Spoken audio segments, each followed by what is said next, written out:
Morning, Engine Carbon Clean. We're up in Rippingale this morning. We've got a Ford Kuga 2 litre diesel.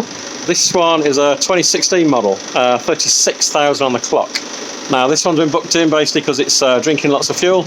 No apparent engine issues that's coming up. DPF soot loading looks like it's about third full, which is pretty normal. Thermostat's down to 85 on the thermostat test.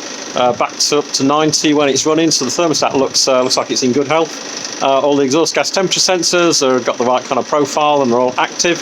Appears to be just short journeys and the combination of the cold weather. Basically giving it a clean up now, probably doing lots and lots of short journeys. 36,000 on the clock with short journeys over 3 years, it's going to get a bit mucky. Get this back to its best now. Significant amount of boom in this when we got to it. That's lovely and crisp now. We're at the end. Get this back out on the road. The only other codes that are present in the system are to do with about 8 or 9 codes on the driver's side and a couple of codes on the passenger side door system. Some intermittent glitches going on there with the switches, but other than that, appears to be in good order.